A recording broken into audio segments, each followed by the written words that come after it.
ನಿನ್ನ ನಿರಪರಾಧಿತ್ವವನ್ನು ನಾನು ಪ್ರಶ್ನಿಸುವುದಿಲ್ಲ.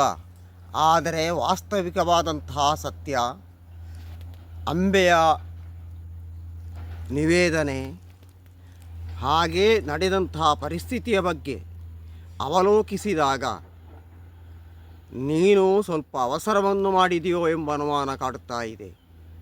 ಯಾಕೆಂದರೆ ನಯನೀತಿಯನ್ನು ಬಲ್ಲಂತಹ ನೀನು ಚಂದ್ರವಂಶೀಯ, ಅದರಲ್ಲಿಯೂ ಮೇಧಾವಿ. ಯಾವ ಚಂದ್ರವಂಶದಿಂದ ಈ ಧರೆಯ ಧರ್ಮವು ಸಂರಕ್ಷಿಸಲ್ಪಡ್ತದೋ ಅಂತಹ ವಂಶಕ್ಕೆ ಸೇರಿದ ನೀನು ಕಾಶಿ ಕ್ಷೇತ್ರವನ್ನು ಸೇರಿದುದು ಸರಿಯಾದ ದಾರಿ ಅಂತ ಯಾರಾದರೂ ಒಪ್ಪಿಕೊಂಡಾರೆ? ಕ್ಷತ್ರಿಯೋಚಿತವಾಗಿ ಆತ ಸ್ವಯಂವರವನ್ನು ಏರ್ಪಡಿಸಿದ್ದ. ಸ್ವಯಂವರವನ್ನು ಪ್ರವೇಶಿಸಿದ ನಿನ್ನ ಆಗಮನವನ್ನು ಕಂಡಾಗ ಎಲ್ಲರೂ ತಲೆಬಾಗಿ ನಮಸ್ಕರಿಸಿದ್ರು. ಆ ಕಾಲದಲ್ಲಿ ಅಂಬಾಲಿಕೆಯರನ್ನು ನಿನ್ನ ರಥದಲ್ಲಿ ಏರಿ ನೀನು ಕರೆತೊಯ್ಯುವಾಗ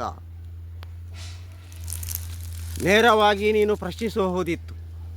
ಆದರೆ ಅವರನ್ನು ನೀನು ಪ್ರಶ್ನಿಸಲಿಲ್ಲ. ನೀನೇ ಅಂದಂತೆ ನನಗೆ ಅದಕ್ಕೆ ಅವಕಾಶವೂ ಸಿಗಲಿಲ್ಲ.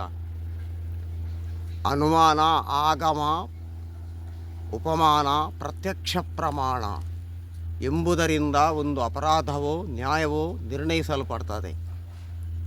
ಯೋಚಿಸು. ಅಂಬೆ ಅಬಲೆ. ಪುರುಷರನ್ನು ಸ್ತ್ರೀಯರನ್ನು ಒಂದೇ ತಕ್ಕಡಿಯಲ್ಲಿ ನಾವು ನೋಡಲಾಗುವುದಿಲ್ವಲ್ಲ. ಅಬಲೆಯಾದ ಆಕೆ ತನ್ನ ಹರೆಯದ ಹುಚ್ಚು ಮನಸ್ಸಿನಿಂದ ಸಾಲ್ವನನ್ನು ಒಪ್ಪಿ ಬರಬಹುದು. ಆದರೆ ಅವಳದ್ದೇ ಆದಂತಹ ದಾರಿಯಲ್ಲಿ ನಡೆಯುವಾಗ ಕೆಲವೊಮ್ಮೆ ತೊಂದರೆಗಳು ನಡೆಯುವುದುಂಟು. ನಿನ್ನಲ್ಲಿ ನಿವೇದಿಸಿದಾಗ ಕರೆದು ತಂದ ನೀನು ವಿವಾಹವನ್ನು ನಿರಾಕರಿಸಿದೆ. ಅಂಬೆಯ ಬಗ್ಗೆ ಯೋಚಿಸು. ಹಾಗಾದರೆ ಹತಭಾಗ್ಯೆಯಾದ ಅವಳಿಗೆ ಒಂದು ವ್ಯವಸ್ಥೆ ಬೇಡವೇ? ಅವಳ ಇಬ್ಬರು ಅಕ್ಕಂದಿರಿಗೆ ನೀನು ವಿವಾಹವನ್ನು ನಿನ್ನ ತಮ್ಮನಲ್ಲಿ ಮಾಡಿಸಿದ್ದಿ. ಸಾಲ್ವನಲ್ಲಿಗೆ ನೇರವಾಗಿ ನೀನೇ ಕಳಿಸಬಹುದಿತ್ತು. ಬ್ರಾಹ್ಮಣನನ್ನು ಆಶ್ರಯಿಸಬೇಕಾದ ಅಗತ್ಯ ಇರಲಿಲ್ಲ. ವೃದ್ಧ ಬ್ರಾಹ್ಮಣ ಹೋಗುವಾಗ ಸಾಲ್ವನಲ್ಲಿಗೆ ತೆರಳಿದ್ದನೇ ಹೊರತು ಬರುವಾಗ ಅಂಬೆಯ ಜೊತೆಗಿರಲಿಲ್ಲ ಎಂಬುದರಿಂದ ಆ ಬ್ರಾಹ್ಮಣನ ಯೋಗ್ಯತೆಯನ್ನು ನಾವು ಯೋಚಿಸಬೇಕಾಗುತ್ತದೆ. ಇಲ್ಲವೇ ನಿನ್ನ ಆಜ್ಞಾಧಿಕಾರದಿಂದ ನಿನ್ನಲ್ಲಿ ಪರಾಜಿತನಾದ ಸಾಲ್ವನನ್ನು ಕರೆತಂದು ಹೆಡೆಮುರಿ ಕಟ್ಟಿ ನೀನು ಮದುವೆ ಮಾಡಿಸಬಹುದಿತ್ತು. ನೀನು ಆ ಕಾರ್ಯವನ್ನು ಕೈಗೊಳ್ಳಲಿಲ್ಲ, ಉದಾಸೀನವನ್ನು ಮಾಡಿದಿ.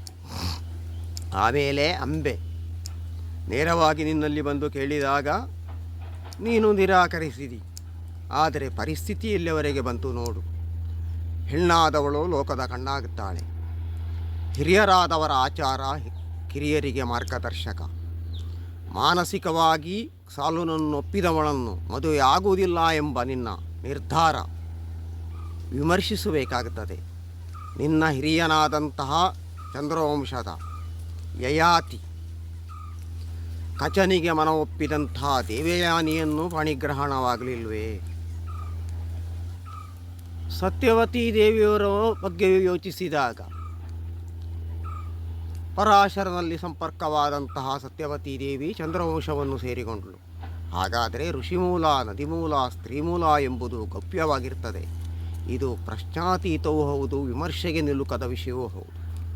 ಆದ ಕಾರಣ ಪರನಾರಿಯಾದಂಥ ಅಂಬೆಯನ್ನು ನೀನು ತಂದ ಕಾರಣ, ಯಾವನು ಯಾವುದಕ್ಕೆ ಕಾರಣನೋ ಅವನೇ ಅಲ್ಲಿ ಅಪರಾಧಿ ಅನ್ನಿಸಲ್ಪಡ್ತಾನೆ.